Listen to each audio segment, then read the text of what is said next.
पाठ 11 नैनीताल की सैर। A trip to Nainital. पाठ परिचय। प्राकृतिक सुंदरता से भरपूर नैनीताल हिमालय पर्वत में एक चमकदार गहने की तरह है। प्रस्तुत लेख में झीलों का कस्बा कहलाने वाले नैनीताल के विषय में महत्वपूर्ण जानकारी दी गई है। पाठ का उद्देश्य कौशल, वाचन श्रवण, पठन पाठन, मौखिक व लिखित प्रश्नोत्तर। पाठ से आगे चिंतन और मनन। व्याकरणिक, सार्थक व निरर्थक शब्द, दो शब्दों को जोड़कर नए शब्द बनाना। विलोम शब्द।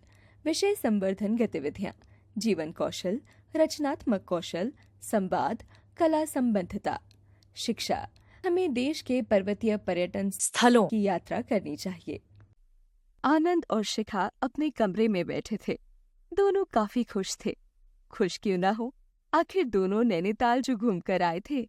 उनके माता पिता उन्हें प्रतिवर्ष गर्मी की छुट्टियों में घुमाने ले जाते थे। वो कल शाम ही लौटे थे, इसीलिए यात्रा की बातें कर रहे थे। तभी आनंद का मित्र विकास आता है और कहता है, क्या बात है आनंद, बहुत खुश नजर आ रहे हो। आनंद जवाब देते हुए कहता है, हाँ विकास, वो हम नैनीताल घूमने गए थे, कल शाम ही लौटे हैं। बस वहीं की यादों में खोकर खुश हो रहे थे।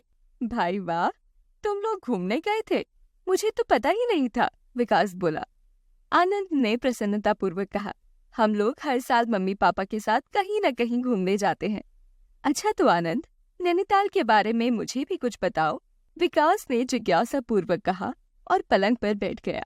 विकास, नैनीताल समुद्र तल से 1936 मीटर यानी कि 6360 फुट की ऊंचाई पर 1173 वर्ग किलोमीटर क्षेत्र में फैला एक अत्यंत रमणीय स्थान है।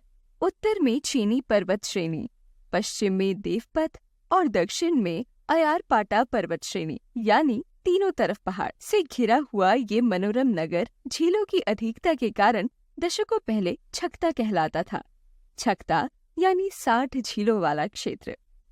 शायद पहले यहाँ 60 झीलें थी, लेकिन इनमें से कई झीलें सूख गई और पोखरों में परिवर्तित हो गई। जो झीलें अभी बची हैं, उनसे भी ये नगर बहुत सुंदर लगता है।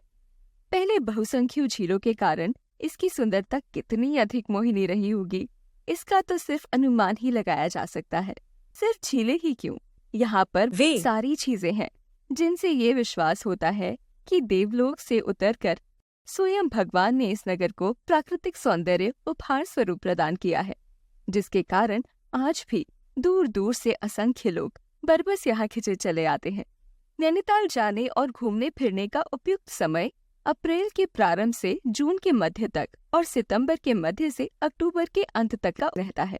वैसे ठंड के दिनों में भी अनेक लोग यहाँ आते हैं, खासकर हिमपात देखने के लिए, लेकिन उन दिनों ठंड काफी अधिक पड़ने के कारण कुछ अन्य तरह की परेशानियां भी सामने आती हैं। चूँकि नैनीताल देश का एक प्रमुख पर्यटन केंद्र है, अतः यह देश के सभी प्रमुख नगरों से सड़क मार्ग द्वारा जुड़ा हुआ है। दिल्ली, चंडीगढ़, जयपुर, लखनऊ, हरिद्वार, देहरादून, रानीखेत आदि नगरों से नैनीताल के लिए सरकारी और निजी, साधारण तथा डीलक्स बसों की सीधी सेवाएं प्रतिदिन उपलब्ध है। अभी तक इस पूरे पर्वतीय क्षेत्र का विकास नहीं हुआ है, इसीलिए नैनीताल भी रेल मार्ग से अछूता है। यहाँ का निकटतम रेलवे स्टेशन 35 किलोमीटर दूर काठगोदाम है। वैसे इन पर्वतीय क्षेत्रों में यदि रेल से यात्रा करनी हो तो छोटी लाइन वाली गाड़ियों से यात्रा करना अधिक रोमांचक और आनंददायक लगता है। नैनीताल से कुछ दूर तक आप आनंद उठा सकते हैं। छोटी लाइन की गाड़ियाँ लाल कुआं, जो नैनीताल से 52 किलोमीटर दूर है, तक आती हैं। इन दोनों स्थानों लाल कुआं और काठगोदाम से नैनीताल की दूरी टैक्सी द्वारा तय की जा सकती है। नैनीताल का निकटतम हवाई अड्डा पंतनगर में, जो कि 71 किलोमीटर दूर है। नैनीताल में कई दर्शनीय स्थल हैं, जिनमें से प्रमुख निम्नलिखित है। राजभवन, ये अंग्रेजों द्वारा बनवाया हुआ है। ग्रीष्मकालीन में जब संयुक्त प्रांत की राजधानी नैनीताल आती थी, तब गवर्नर यही रहते थे। अब भी गर्मी के दिनों में उत्तर प्रदेश के राज्यपाल यही रहते हैं। मोहक, सौंदर्यपूर्ण और शांत परिवेश में बनाया गया 113 कमरों वाला ये 2 मंजिला भवन अत्यंत भव्य है। बड़े बड़े पेड़ों से घिरे और हरे भरे पहाड़ के समीप इस शांत स्थान पर समय बिताना बहुत अच्छा लगता है। Snow view. नैनीताल से उत्तर की ओर 2.5 किलोमीटर की चढ़ाई के बाद आप यहाँ पहुँच सकते हैं। चढ़ाई उतराई के लिए यहाँ टट्टू भी उपलब्ध रहते हैं और रोपवे ट्रॉली भी। अधिक आनंद उठाने के लिए बेहतर होगा कि टट्टू पर बैठकर ऊपर जाएं और ट्रॉली में बैठकर नीचे लौटें। 7,450 फुट यानी कि 2,270 मीटर की ऊंचाई पर स्थित इस स्थान से दूरबीन जो यहीं उपलब्ध है द्वारा दूर दूर तक फैली हिममंडित पर्वत श्रृंखला, रानीखेत आदि के दृश्यों को देख सकते हैं।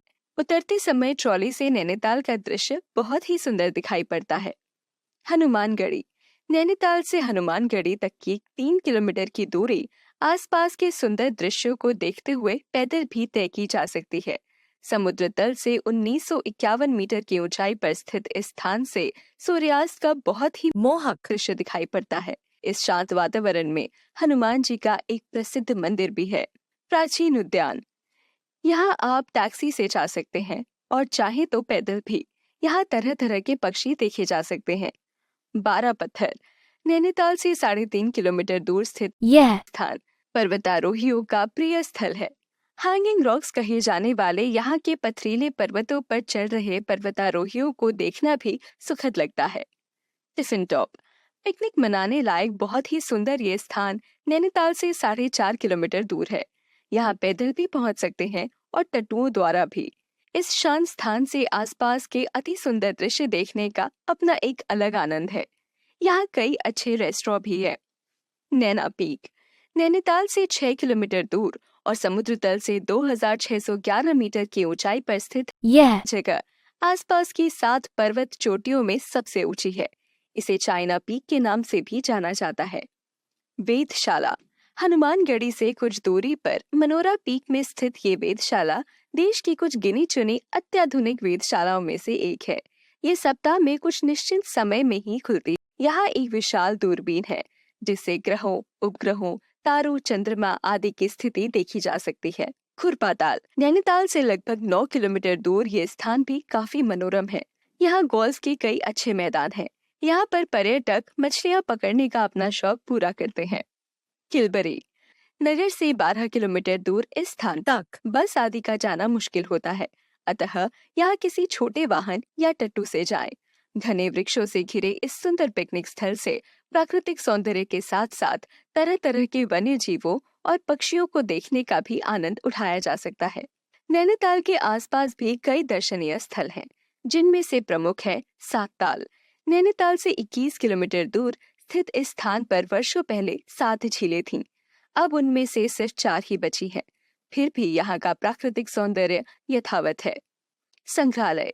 नैनीताल भीमताल मार्ग पर मेहरा गांव में स्थित ये संग्रहालय डॉक्टर यशोधरा मठपाल के प्रयास से बनाया गया है। इसमें इस पूरे पर्वतीय क्षेत्र, उत्तराखंड के सांस्कृतिक तथा पुरातात्विक महत्व की वस्तुएं, भित्ति चित्र और कलाकृतियां देखी जा सकती हैं। भीमताल। नैनीताल से 22 किलोमीटर दूर और समुद्र तल से लगभग 4500 फुट की ऊंचाई पर स्थित इस स्थान के संबंध में यह किंवदंती है कि यहाँ जो विशाल झील है उसका निर्माण महाभारत काल में हुआ था। ये झील बहुत सुंदर है। इसके मध्य में एक छोटा सा टापू है जहाँ एक रेस्टोरेंट भी है। इस रेस्टोरेंट में बैठकर आप झील में चल रही नौकाओं को निहारे तो बहुत ही अच्छा लगेगा। इस झील में स्वयं नौकायन करने पर अधिक आनंद आता है। रामगढ़। नैनीताल से 26 किलोमीटर दूर यह स्थान अपने खुले वातावरण और स्वच्छ हवा के कारण अत्यंत स्वास्थ्यवर्धक माना जाता है। यहाँ पर विभिन्न तरह के फलों के पेड़ बहुतायत में हैं, जिन्हें देखना बहुत सुखद प्रतीत होता है। यहाँ पर पर्यटक आवास गृह भी है। नौकुचिया ताल। भीमताल से 4 किलोमीटर और नैनीताल से 26 किलोमीटर दूर स्थित इस झील की बनावट हैरान करने वाली है। दरअसल इस झील के 9 कोने हैं, इसीलिए इसे नौकुचिया ताल कहा जाता है। मुक्तेश्वर। नैनीताल से 52 किलोमीटर दूर ये स्थान अंग्रेजों के शासनकाल में छावनी क्षेत्र था, मगर अब ये एक रमणीय पर्यटन स्थल के रूप में विकसित हो चुका है। यहाँ से हिमालय की चोटियां बहुत अच्छी तरह दिखाई पड़ती हैं। रामनगर। नैनीताल से 65 किलोमीटर दूर कोसी नदी के तट पर बसा ये स्थान भी बहुत सुंदर है। यहाँ से प्राकृतिक दृश्य अत्यंत मनोरम दिखाई देते हैं। लोखाराम ताल। नैनीताल से 72 किलोमीटर दूर व समुद्र तल से 4000 फुट की ऊंचाई पर गोनिया, ओखला कांडा स्थान पर लोखाराम ताल और हरीश ताल हैं। हालांकि अभी ये स्थान पर्यटन की दृष्टि से विकसित नहीं किए गए हैं, लेकिन अपने अद्भुत प्राकृतिक सौंदर्य के कारण पर्यटन योग्य स्थलों में निर्विवाद रूप से ये भी दर्शनीय है।